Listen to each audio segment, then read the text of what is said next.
Hey, Shabbat Shalom, everybody. Welcome back to Wisdom of Torah. In this week's Torah portion, Vayera, which is Genesis chapter 18 through chapters 22, verse 24. Now, we're going to continue on with bringing you the Torah portions for an hour and trying to focus mainly this year just on the topic and concept of honor and shame. We've been talking a lot about this lately on Facebook, on the website. Ryan's got some teachings out on this. I did a short teaching on this a few months back called Death and Dishonor, which I'm going to redo in light of all this information that we're learning. And the reason that we've chosen to go this route this year is because the topic of honor and shame is an area that, just like everything we've done with the ancient Near East, is we have yet to unravel this particular concept and realizing just how enormous it really is, and it's embedded everywhere in Scripture, just like everything else that we've been studying for the last almost 3 years now. So this topic is going to, hopefully, after this year, enlighten all of us to better recognize the honor of Yah and what He is doing amongst His people all throughout history and on the earth. You have to keep in mind that there are two of the major themes. There's many themes and backdrops of Scripture. We know this. But two of the major ones is, number one, justice and righteousness. We've already been talking about this. We focused a lot of this in the yeshiva, and we still are going through Weinfeld's book on this topic alone. Remember that Yah is trying to establish His authority in the eyes of all creation, because the people surrounding Israel, surrounding even when Abraham, Isaac, and Jacob were on the earth, all the nations surrounding them all had this belief that there was a king that maintained true justice and righteousness. They believed that their gods and their deities were the ones that upheld these principles. Well, we know from in fact that these are just human kings, and that the majority of the time they didn't do this. Okay?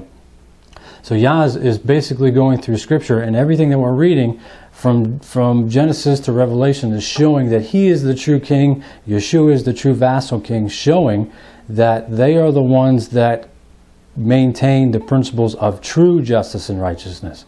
And nobody can even reach the depths of what they have done, what Yah has done, and what Yeshua has done.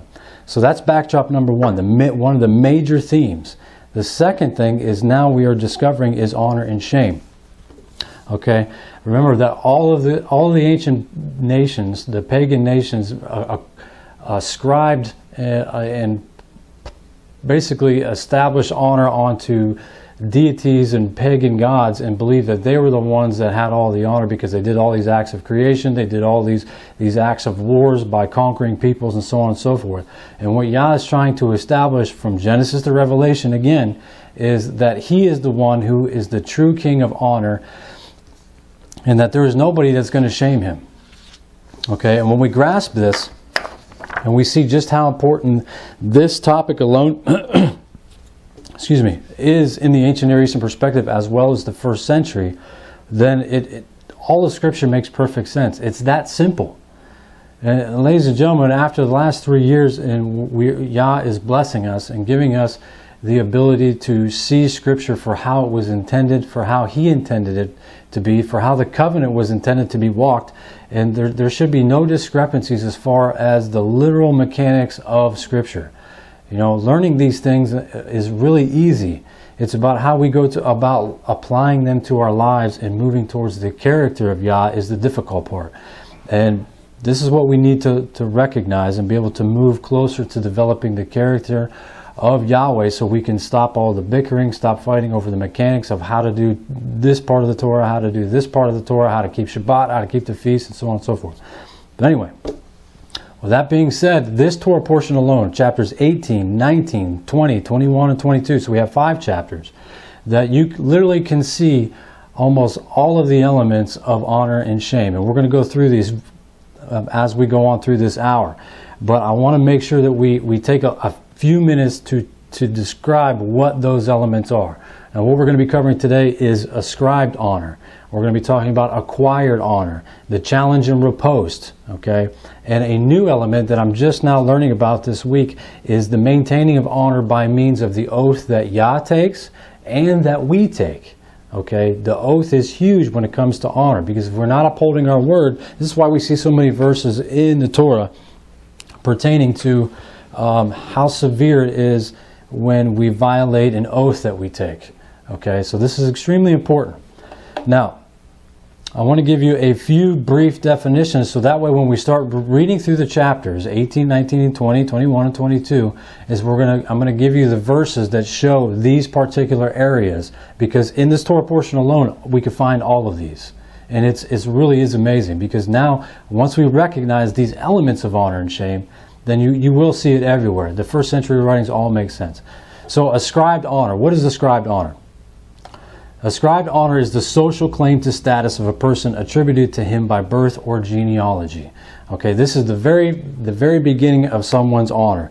You and I are ascribed a certain amount of honor by means of the family or the lineage in which we are born into. Okay, this goes back to Abraham. This goes back to Isaac and Jacob and so on and so forth.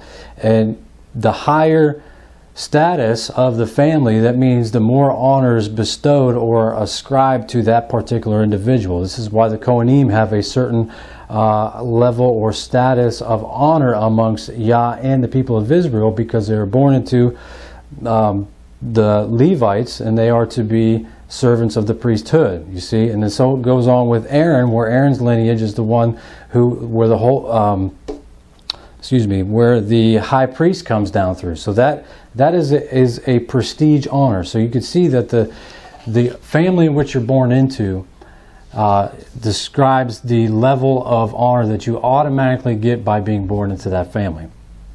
Normally such honor is already received at birth and derives mostly from lineage.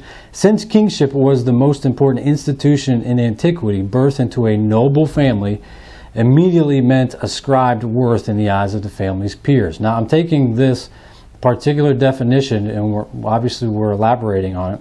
It's from an article that is called Guarding the Parents' Honor, dealing with Deuteronomy 21, verses 18 through 21, and the son that is rebellious. And we talked a little bit about this in the Torah portion that I did for that particular chapter.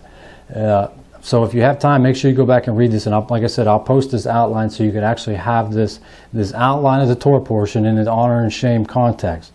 Okay. So a person's lineage becomes their starting point of honor. Okay. Now keep in mind, we're giving you these definitions because we're going to read it in the text. Okay.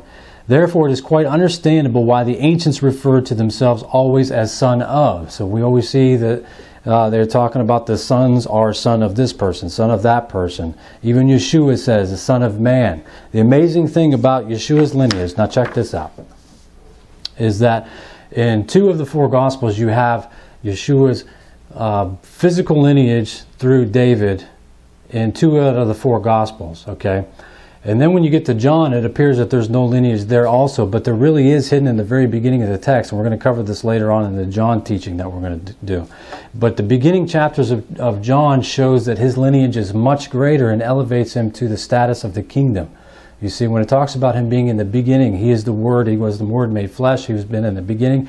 That's showing you the ascribed honor as him as the Messiah in the heavenly realm, dealing with the dynasty of the kingdom. Okay, so we can see, again, that the family that you're born into, or your lineage, links to your starting point of honor and the level of honor in which is ascribed to you. Okay, does that make sense? Now, acquired honor. Acquired honor is the status built up by persons over their lifespan. A military victory or social interaction involving a challenge and repose, which we're going to talk about that in a second, or benefaction are normal fields where honor can be gained. Okay, military victory and benefaction were open only to elites, non-elites who made up at least 90% of the ancient population, could normally achieve prestige only through agnostic behavior, which was socially sanctioned in the common game of a push and shove, challenge and repose. So what does he mean by this? Whenever you have kings that go out to conquer other nations, and they ransack those nations, and they conquer them, and the lands and the people becomes their spoil, so to speak. And the suzerain who conquers those vassal nations, he becomes the one who has acquired honor in the eyes of the people he's conquered, because he appears to be a greater king than the one in which he just conquered. So by conquering another nation, by military victory, is how they would acquire even additional honor.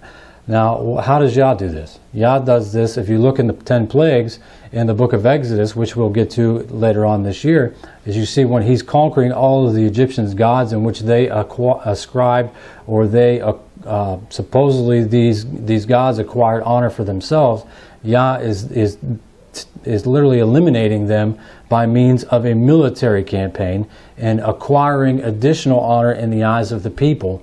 You see how this continues on, it continues on and continues on? Okay, and we're going to see that here in the coming chapters here in a few minutes. Now, remember, building up a name or reputation enhances one's acquired honor by means of his deeds. This is why we see in the book of James where he's talking about, show me your works and I'll show you my faith, or I'll show you my faith, you show me your works. Because your means of the deeds that we carry out by doing acts of justice and righteousness, it also shows that we are trying to maintain the honor of the king, and we are also acquiring honor for ourselves in the eyes of our king because we are maintaining his honor. You see how it trickles down. It's this horizontal, vertical relationship. Okay. Challenge and riposte. Element number 3. The challenge riposte is essentially an attempt to gain honor at someone else's expense by publicly posing a challenge that cannot be answered.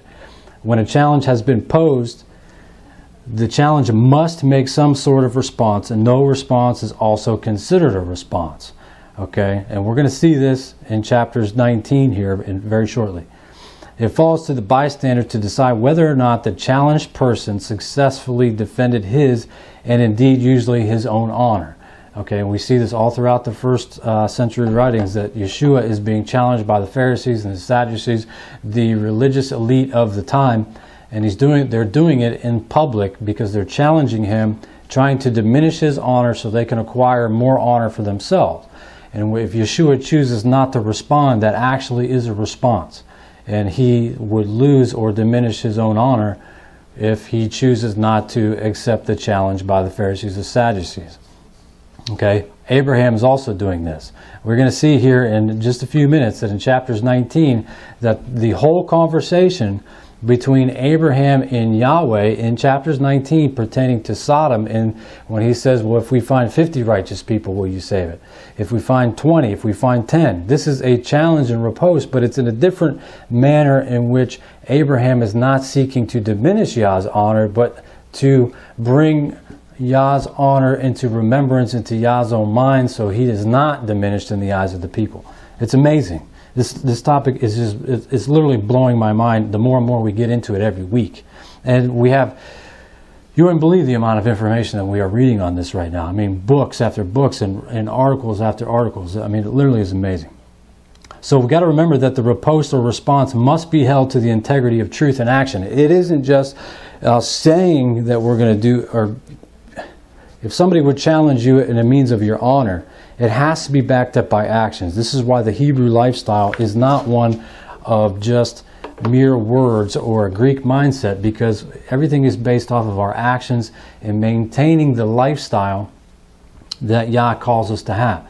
So we merely can't have a riposte or accept a challenge and give a response in means of honor and then not back it up by what we do. Okay, it doesn't work that way.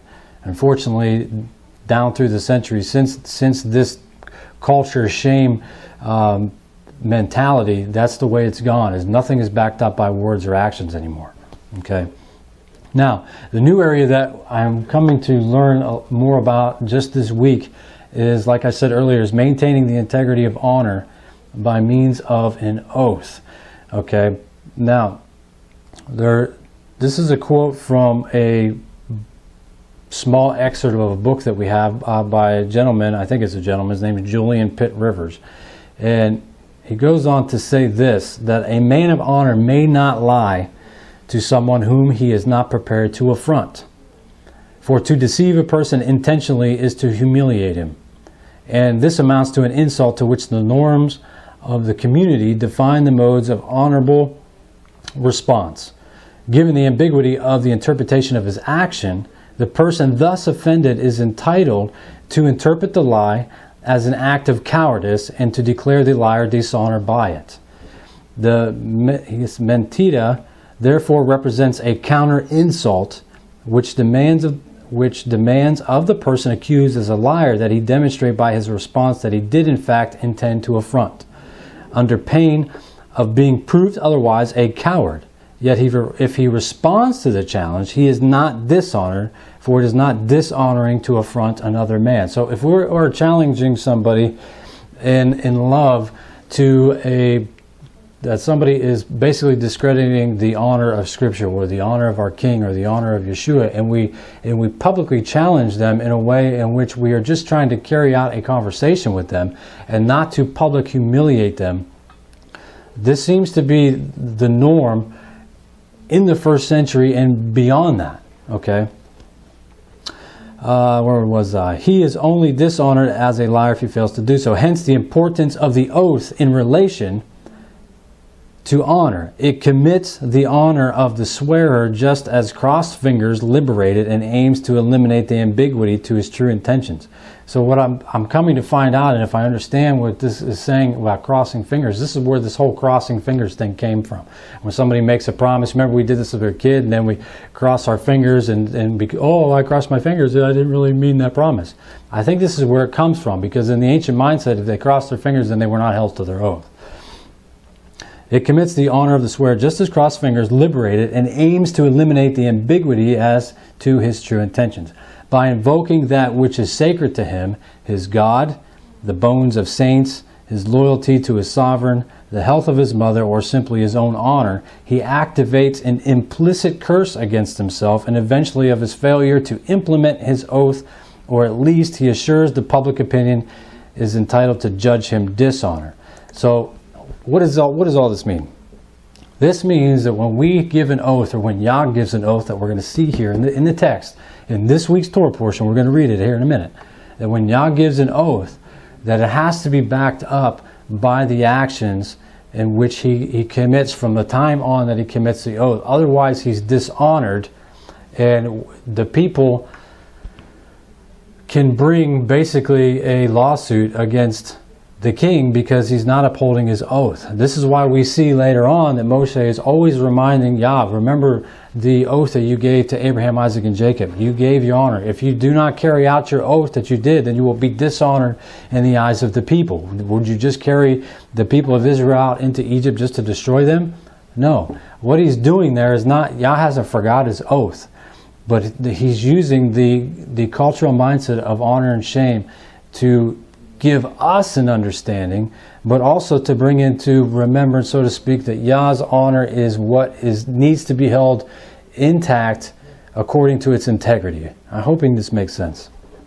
Okay, so now we can see that the severity of swearing the oath in terms of honor, when Yah swears it, as we're going to see in chapters 22, but now how much more so, guys, is the oath that you and I have taken and that Christianity has taken every time we went up to the altar when we first became believers in Messiah, saying that yes, we believe He is the Son. We believe that Yah raised Him from the dead and that we are saved. Remember in Romans 10:9 that word is homologeo in the Greek, and that actually means that we are binding ourselves by oath to the covenant, to the honor of Yeshua. That means that if Yeshua is walking within the covenant and the honor of Yahweh, then we have to maintain that same honor. If we don't, then we will be publicly shamed. Do you see how this is beginning to show a different level, a different scale of these verses and how severe it is, that just by the oath that we speak, okay, this is not mere words. This is not mere, we just ramble off anything with our lips and don't think there's just consequences. If we are not maintaining the honor of the king, then we are not upholding our oath. That means that we are shamed and we are dishonoring the king in the eyes of the people. This is why it is so important now. It is so important that when we are taking these topics to the masses and to our groups and to people we encounter at our jobs and so on and so forth, is that we are presenting the information in the mandate, in the severity of that mandate that we have been called to do so. Okay, so we need to make sure that when we are taking the oath in the name of our King, that we maintain His honor. We maintain His honor by backing up our oath with action. Okay, then we will not be shamed and we will not be dishonored. And what does he say? What does Yeshua say? That I will lift you up. If you confess me before men, then I will confess you before the Father. It all makes perfect sense. Okay. So, one of the other areas that I'm coming to realize is that just within the two categories of ascribed and acquired honor, that these are linked directly to the seed of promise and the seed of man. The seed of promise is linked to Abraham, Isaac, and Jacob, and everybody that comes afterwards, that what? That's born Jewish? No. It's the seed of the promise, those that are born from keeping the covenant that Abraham, Isaac, and Jacob keep. Okay, so the seed of man, even though that they may come physically, but if they are not walking within the confines of the covenant and the oath, then they are not part of the seed of the promise. Okay, they're part of the seed of man. And we could trace actually the seed of man from last week's Torah portion, from Ishmael all the way down to where we get to where we are today. Those people that are not of the seed of promise are going to be those that are linked to shame. Does it make sense? So the seed of the promise is linked to honor, the honor of the king, because it transfers from him and it transcends through culture, through all of us who are doing our best and maintaining the honor of the king by walking within his covenant. Those that are linked to shame of not keeping that promise and not walking in covenant are going to have to suffer the consequences of that shame. Okay, so keep that in mind as you're reading all of those verses, and we're also going to cover that here too in the chapters. When we go through the book of Hebrews and we go through Paul's writings, and he's talking about the seed of promise, it's all linked to honor. Honor from Yah, Yeshua, Abraham, Isaac, and Jacob, and everybody that keeps the covenant. Okay, that's the seed of promise, and that is honor. Now, let's go ahead and start after 22 minutes of giving you the brief definition of those elements. Is I want to start going through chapter 18, and we're going to take the time to show you these concepts in this week's Torah portion. Now, just in chapters 18, and we're not going to be able to read all of the text, obviously.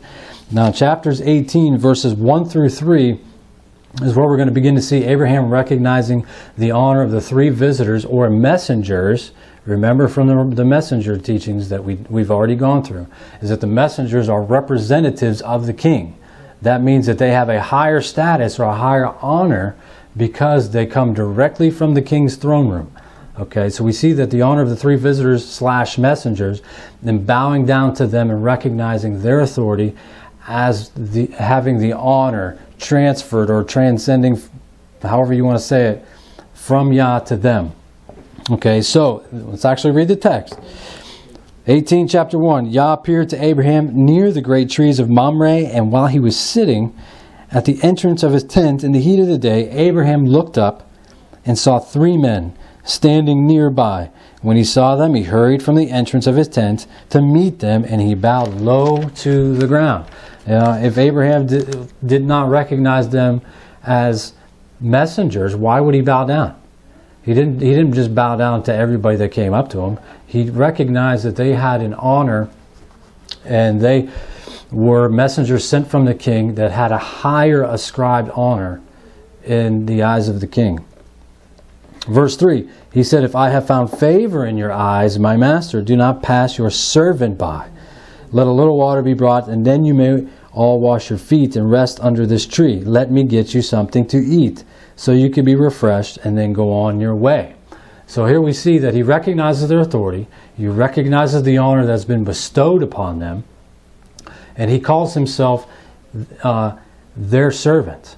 Okay, he never elevates himself higher than these messengers because he recognized how it was within his culture and within their mindset. Okay, so now we're going to skip down because after these verses we see that the meal is prepared and so on and so forth.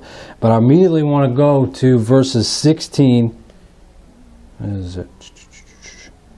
Yes, verses 16 through 33.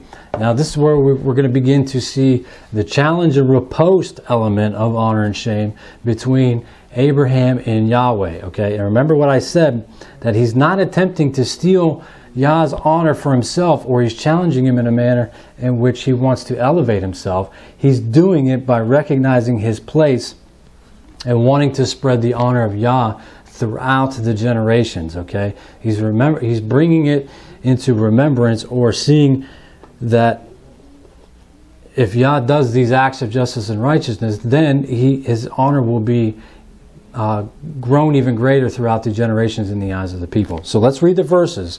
Okay. Now it says, when the men go up to leave, they looked down towards Sodom, and Abraham walked along them to see them on their way. Then Yah said, shall I hide from Abraham what I am about to do? Abraham will surely become a great and powerful nation, and all the nations of the earth on earth will be blessed through him. Right there you see the seed of promise. The seed of promise, what did we say? It amounts to honor. Honor from the king. If they are not blessed through him, and he doesn't maintain the honor of the king, then they cannot be the seed of promise. They are the seed of man, which in my mind, it amounts to shame. Okay? It amounts to our honor being dishonored and discredited. For he says, I have chosen him, so that he will direct his children and his household after him to keep the way of Yah, to do what is right and to do what is just. We know this is the first instance of justice and righteousness found in the Torah. Okay, it's linked to him maintaining the honor. You see how it's backed by action. Can't have honor without the action. So that Yah will bring about for Abraham what he has promised him. Then Yah said, the outcry against Sodom and Gomorrah is great, and their sin so grievous, that I will go down and see if what they have done is as bad as the outcry that has reached me. If not, I will know. The men turned away and went towards Sodom. But Abraham remained standing before Yah. And then Abraham approached him and said, will you sweep away the righteous with the wicked? So here he is, he's challenging Yah to bring into remembrance his own honor, his own oath, his own integrity. But remember, he's not doing it so he can elevate himself. He's doing it to elevate Yah in the eyes of the people. What if there are 50 righteous people in the city? Will you really sweep it away and not spare the place for the sake of 50 righteous people in it? Far be it from you to do such a thing, to kill the righteous with the wicked. So he's bringing the acts of righteousness back into Yah's remembrance, because this is what he expects from Abraham, Isaac, Jacob, and so all the generations that come on forth, and everybody that binds himself to the covenant. He expects us to carry out that honor. So Abraham is just bringing that same principle back into Yah's remembrance. Okay. Far be it from you, will not the judge of all the earth do right? Will you not maintain your own honor by doing what is right? Yah said, if I find 50 righteous people in the city of Sodom, I will spare the whole place for their sake. So there's Yah's response, his riposte, because if he doesn't say anything to Abraham, it's as if it is a response. Remember, this is how it was all viewed. This is how the game went all down through the centuries. If he doesn't respond, it's a response. So, but he responds and he says, Abraham, if I find 50 righteous people there, I'll spare the city. So here comes Abraham, spoke up again. Now that I have been so bold to speak to Yah, though I am nothing but dust and ashes, Abraham's recognizing his place, ladies and gentlemen. This is the proof that he's not elevating himself. He knows he is but dust and ashes in the eyes of the king, and he is the created being. He cannot take honor from the one true king that has created everything. Now that I've been so bold to speak to the master, though I'm nothing but dust and ashes, what if the number of the righteous is 5 less than 50? Will you destroy the whole city because of 5 people? If I find 45, Abraham, I will not destroy it. Once again he spoke to him, what if only 40 are found there? He said, for the sake of 40, I will not do it. Then he said, may the master not be angry, but let me speak. What if only 30 can be found there? He answered, I will not do it if I find 30 there. Abraham said, now that I have been so bold to speak to Yah, what if only 20 can be found there? He said, for the sake of 20, I will not destroy it. Then he said, may Yah not be angry, but let me speak just once more. What if only 10 could be found there? He answered, for the sake of 10, I will not destroy it.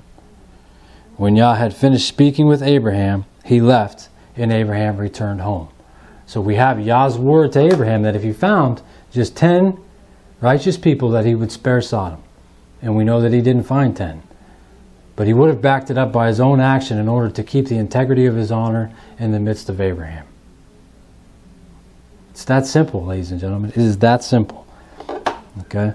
So, challenge and riposte, found right here in Genesis chapter 18 and 18. Now, chapters 19 is basically Yah acquiring honor for destroying the oppressors in the cities who are unrighteous. Now, remember, the whole reason for the destruction of Sodom, Gomorrah, and the 5 cities total was mainly, if you go back and you read in the book of Jasher, it gives you all of the things that they were doing to the strangers of the city, to the poor, to the widow, to the orphan, about them oppressing the people. Yes, they did all of these horrific sins that we already know about with prostitution, homosexuality, idol worship, so on and so forth. But we have to keep in mind that this is also linked to them being oppressors to the people who needed to be helped the most. And their outcry is the one that reached up to Yah. It wasn't the outcry of those committing sins. When he's talking about the outcries, because the people who were being oppressed cried out to Yah, and legally he has to respond. Okay? So what he's doing is he is destroying these cities, and by doing so this is a means of acquiring honor. Okay, he's acquiring more honor by means of a military campaign and showing that he is the greater king and that he will take care of those that are being oppressed. But he didn't find 10 righteous people. I don't know what happened to the people that were oppressed, if they left the city beforehand or what. But the fact of the matter remains is that he didn't find righteous people. He didn't find people that were upholding the integrity of or the honor of Yahweh, except for Lot, his wife, and his 2 daughters. And I'm not even so sure, obviously, from the text that Lot's wife was doing so. So, this is why Sodom, Gomorrah, and the other cities were destroyed. Now, we don't have time to go through and read all of chapters 19, but go back and read that, because you can see that this chapter is also about him acquiring honor, additional honor to what he's already acquired and is ascribed.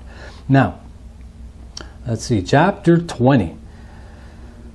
We're going to see some more challenge and riposte here in this chapter in verses 1 through 7, basically with Abimelech and Yah.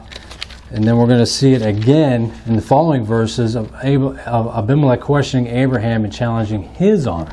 And we're going to let's actually read these verses.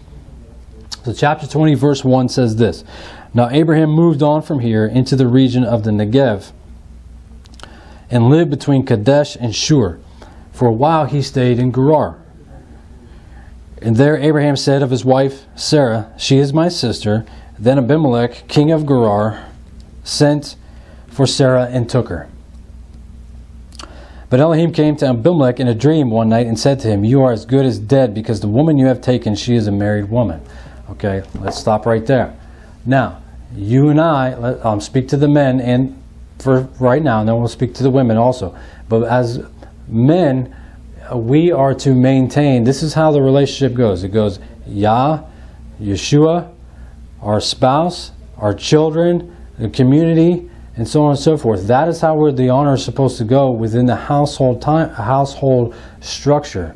Okay, the wife is a literal half of the man or of the husband, and they are a working team, a chad, within the household. Okay, by saying that is the wife of our homes has already been ascribed a certain level of honor also within the eyes of the king.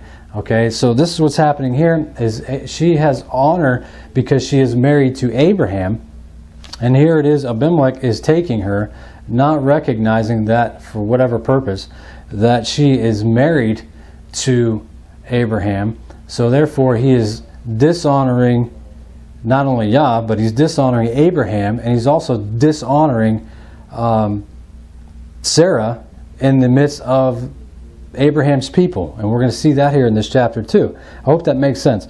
But where do we leave off? Verse 3, but Elohim came to Abimelech in a dream one night and said to him, you are as good as dead because of the woman you have taken. She is a married woman. Now, that's what I was going to say. The whole reason that he says is says for Sarah to say that she is his sister is the best of my understanding at this point. What we've come to read is by means of the sister-wife motif that was in the ancient Near East, that if there was a sister or a half-sister, so to speak, that became the wife, is that actually elevated her into a higher status. And I think somehow it's linked to a king sister-wife motif, and I'm not for sure, but there's something here that we're not recognizing. We always seem to not really understand what's going on with the whole wife-sister thing, but I think it is a matter of if she has an elevated status when it comes to being in other lands. If he says that she's my sister, and then the king won't kill him just to take her because it was just his wife. So there's some type of higher honor, I think, that there is attached to this. And I have to do a little bit more research on that. But anyway. So now Abimelech had not gone near her. So he said, so here he is. He's challenging Yah because Yah has come to him and said, you are as good as dead because of the woman you have taken. She is married. And he says, Master, will you destroy an innocent man? So obviously Abimelech has heard of the integrity, of the honor, of the true righteousness of Yahweh over the course of however long this has been. Otherwise, how could he say, will you destroy an innocent nation? So see, already we're past Sodom, Gomorrah, and the other cities being destroyed, and that news has already traveled, and they know that Yah's the one who's done it. Okay? Did he not say to me, she is my sister? And didn't she also say, he is my brother? I have done this with a clear conscience and clean hands. So it seems like that Abimelech is attempting to shame Abraham and Sarah because, well, they said this and they said this. Then Elohim said to him in a dream, yes, I know you did this with a clear conscience, and so I have kept you from sinning against me. That is why I did not let you touch her. Now return the man's wife, for he is a prophet, and he will pray for you, and you will live. But if you do not return her, you may be sure that you and all yours will die. So here Yah tells Abimelech in the dream, I know that you did this. I know you haven't touched her, but I'm telling you right now, you need to give her back, or else you're as good as dead. And he's going to maintain his own honor by saying what he says here and giving him pretty much, he's going to back up his words with action. Okay, so then we see after that, then Abimelech called Abraham and said, what have you done to us? Now this is where Abimelech is challenging the honor of Abraham because of what Abraham has done. Okay. How have I wronged you that you have brought such great guilt upon me and my kingdom? You have done things to me that should not be done. And Abimelech asked Abraham, what was your reason for doing this? So Abraham replied, and see, if Abraham doesn't reply, that's an actual response, remember? So he would be agreeing that Abraham brought this on him just to bring guilt upon an innocent nation. So Abraham has to give his response. So Abraham replied, I said to myself, there is surely no fear of Elohim in this place, and they will kill me because of my wife. So see, now he's saying my wife instead of my sister.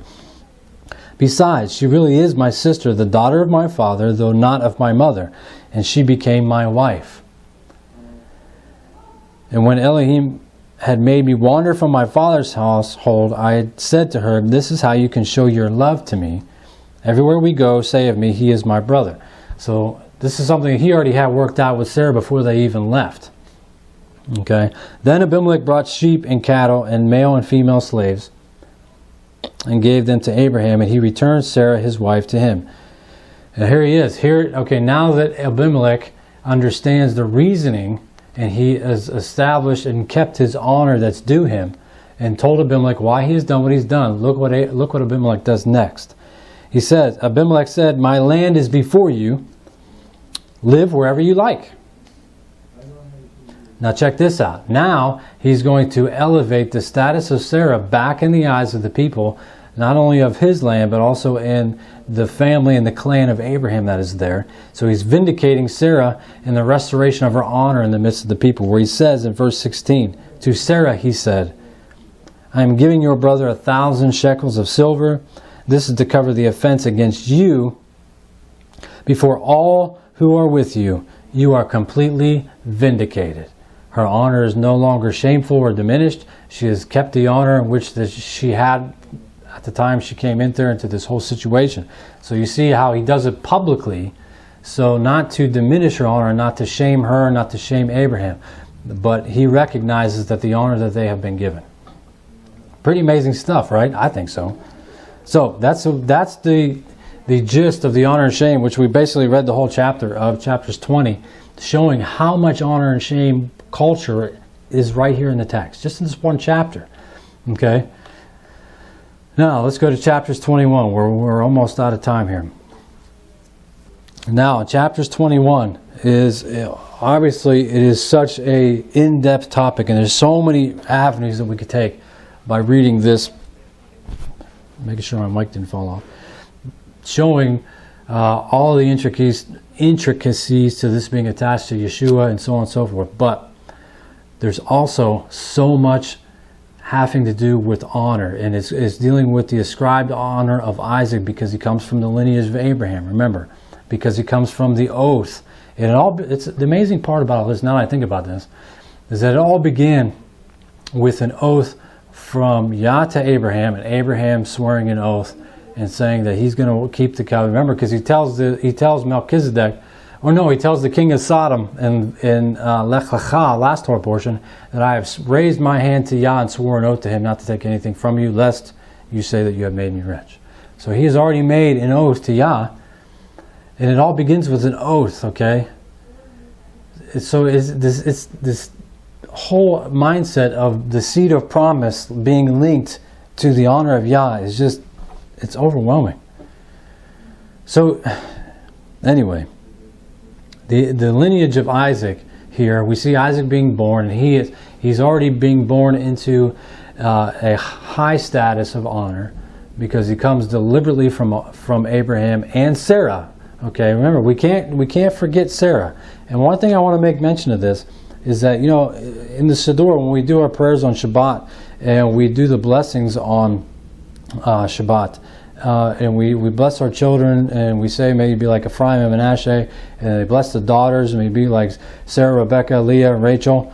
That's because they recognize that these are from the seed of promise, the lineage that has been given ascribed honor and acquired honor all throughout the generations, and we want our children, our sons and daughters, us as men and women to carry that honor. Okay, so these are not just mere traditions, okay, and I don't make a big deal out of traditions by any means, but there are good ones to do, and by recognizing honor and shame now, we could see that this is why we bless our children in that manner, okay? It's because it's linked to the lineage, it's linked to the ascribed, it's linked to this high honor. The Proverbs 31, when I personally bless my wife with the Proverbs 31 that we read on Shabbat. And if you go through those verses, it's not only talking about wives and women of valor, it's talking about Israel, okay? Because Israel has been given a higher status of honor amongst, it's supposed to be amongst the nations. It's because they haven't maintained that honor and broken the oath and so on and so forth, why they don't have any honor in the eyes of the nations right now. You see how this is everywhere? Israel is literally trying to be shamed right now in the midst of all the nations on the earth in the year 2014. Makes perfect sense to me. So anyway, let's go ahead and read verses 1 through 7 in chapters 21. We're running out of time. Now Yah was gracious to Sarah, and he said to her, and Yah did for Sarah what he had promised. Action. He backed up his oath with the action of giving her Isaac, coming through her womb. So he backed it up with action. Sarah became pregnant and bore a son to Abraham in his old age at the very time Elohim had promised him. So every intricacy of Yah's oath to Sarah and to Abraham, right down to the time frame in which he said that he was going to do it, he maintained that integrity. Abraham gave the name Isaac to the son Sarah bore him. When his son Isaac was 8 days old, Abraham circumcised him, and Elohim commanded him, as Elohim had commanded him. Abraham was 800 years old when his son Isaac was born to him. Sarah said, Elohim has brought me laughter, and everyone who hears about this will laugh with me. And she added, who would have said to Abraham that Sarah would nurse children, yet I have borne him a son in his old age. Why? Because it's directly linked to the promise that Yah gave her. Okay, now verses 8 of 21, we're going to talk real briefly about the seed of man that is linked to shame, not necessarily because of, well, let's go through the text and I'll explain. We're talking about Hagar and Ishmael being sent away. Remember, Yah still maintains honor and integrity by giving promises to Hagar and Ishmael that Ishmael will grow up to be a prince of these many nations and so on and so forth. But we all know how that turns out. We all know how Ishmael turned out, how his descendants turned out, and how it all trickles down to where we are today. Okay? We know that. This is why I'm trying to show the connection to the seed of the promise so much and the seed of man, so to speak, because the seed of man is outside the seed of promise, because it's if they're not maintaining the oath, they're not maintaining the covenant, not maintaining the honor of Yah, then you cannot have the honor that is supposed to be bestowed upon Israel. So verse 8, chapter 21, the child grew and was weaned, and on the day Isaac Isaac was weaned. That's a lot of weaned in one sentence. Abraham held a great feast, but Sarah saw the son whom Hagar the Egyptian had borne to Abraham was mocking, and she said to Abraham, get rid of that slave woman and her son, for the slave woman's son will never share in the inheritance of my son Isaac. The matter distressed Abraham greatly because it concerned his son, as it should. But Elohim said to him, do not be so distressed about the boy and your maidservant. Listen to whatever Sarah tells you, because it is through Isaac that your offspring will be reckoned. Seed of the promise. I will make the son of the maidservant into a nation also, because he is your offspring. So he's still going to promise to take care of, and he's not going to allow him to be oppressed, or Yah's not going to oppress him, because he is Abraham's son. And Yah is a king of righteousness. He is a just king.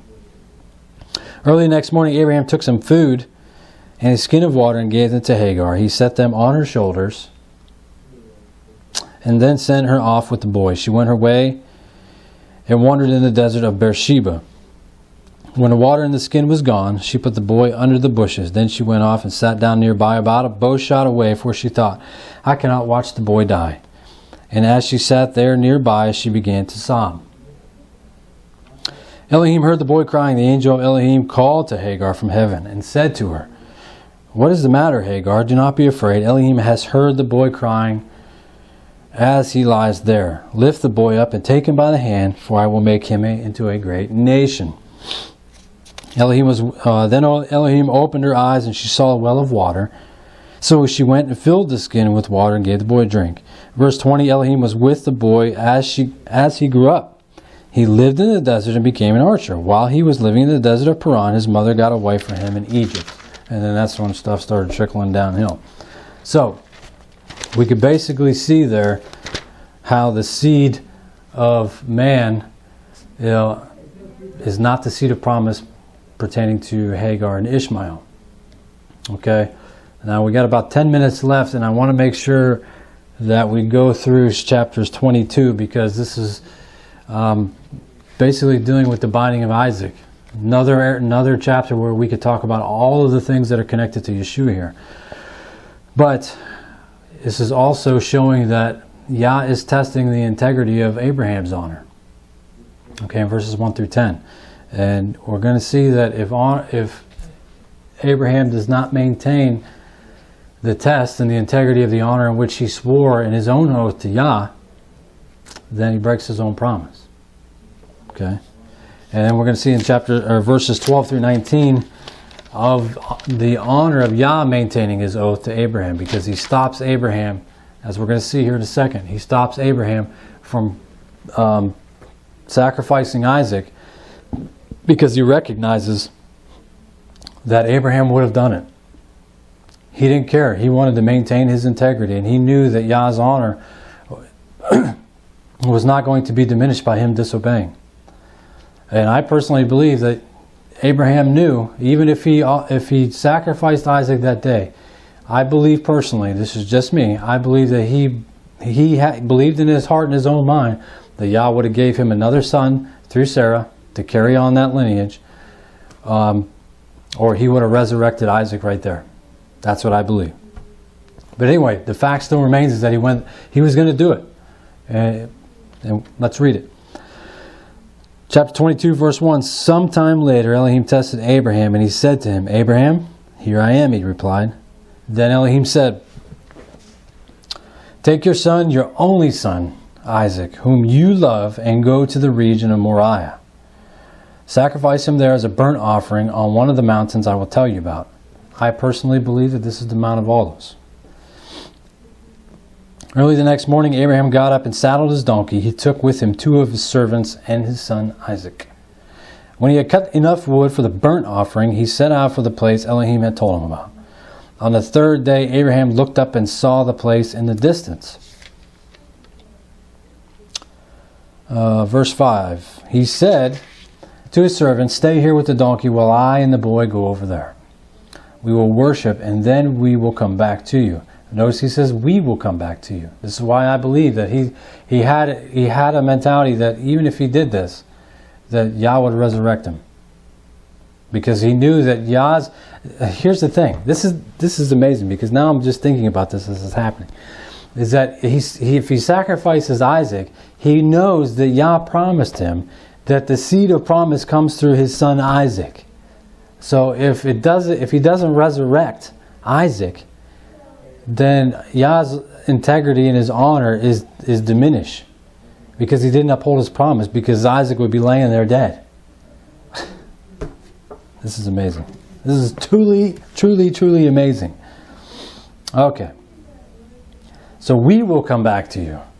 Abraham took the wood for the burnt offering and placed it on his son Isaac, and he himself carried the fire and the knife. As the 2 of them went on together, Isaac spoke up and said to his father Abraham, Father, yes, my son. Abraham replied, the fire and the wood are here, Isaac said, but where is the lamb for the burnt offering? Abraham answered, Elohim himself will provide the lamb for the burnt offering, my son. And the 2 of them went on together. When they reached the place that Yah had told him about, Abraham built an altar there and arranged the wood on it. He bound his son Isaac and laid him on the altar, on top of the wood. Then he reached out his hand and he took the knife to slay his son. But the angel of Yah called out to him from heaven, Abraham, Abraham. Here I am, he replied. Do not lay a hand on the boy, he said. Do not do anything to him. Now I know that you fear Elohim. I believe that the word fear, the more and more as we get into this, is we're going to see just how much the context and the root of fearing Yah is recognizing his honor. Okay? This is what I'm leaning toward more and more as I read the word fear, that we are to fear Yah, that we are to recognize that he is the one who has all the honor. We will do what he says no matter what, because he's going to uphold his word. I know that you fear Elohim because you have not withheld from me your son, your only son. So now we're going to see this. We see that Yah tests Abraham's integrity. Abraham's integrity, his honor is still intact because he did not relent. Now is when we move into the verses where Yah is going to talk about the oath that he has sworn, and he will maintain his oath all throughout this book, ladies and gentlemen, all throughout it, including the 1st century writings. All right. Abraham looked up there in the thicket, and he saw a ram caught by its horns. He went over and took the ram and sacrificed it as the burnt offering instead of his son. So Abraham called that place, Yah will provide. And to this day it is said, on the mountain of Yahweh it will be provided. The angel of Yahweh called to Abraham from heaven a 2nd time and said, I swear by myself, declares Yahweh, that because you have done this and have not withheld your son, your only son, I will surely bless you and make your descendants as numerous as the stars in the sky and as the sand of the seashore. Your descendants will take possession of the cities of their enemies, and through your offspring, all nations on the earth will be blessed. Will they be blessed because they didn't keep the honor and the integrity of the king and the covenant? No. They will be blessed. Why? Because they kept intact the integrity and the honor of Yah and kept the honor of the covenant. And they did not dishonor Yah and bring his name to naught in the eyes of the people. This is the distinction.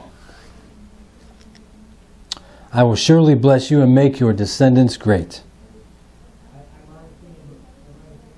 as numerous as the stars in the sky and as the sand on the seashore. Your descendants will take possession of the cities of their enemies, and through your offspring all nations on earth will be blessed, because you have obeyed me. Obeyed me. Because your actions support your oath. So your actions and your honor is represented. Then Abraham returned to his servants, and they set off together to Beersheba, and Abraham stayed in Beersheba. Well, ladies and gentlemen, I hope that I did a good job showing just how much, just in this Torah portion, these 5 chapters, how important this topic really is. There's so much going on right now in the Hebrew roots movement, Messianic, whatever you want to call yourselves. It doesn't matter anymore. We've got to learn these principles and move towards the character, move towards the honor of Yah and of Yeshua. There should be no issues anymore. When are we going to grasp this? When are we going to stop fighting and bickering and dishonoring the name of Yah, dishonoring the name of Israel, dishonoring the covenant? Because all we want to do is bicker, fight, and complain about mechanics of Torah. Please consider our ways. Consider how we are carrying out the honor of our King. I thank you for joining me this week. I hope that we explained this in a manner that was edifying and that we all can grow from it. And I'm really looking forward to doing the rest of the Torah portions this year in this context. So until next time, Shabbat Shalom, and thank you for taking time this week to join me. So have a great week. Shavua Tov.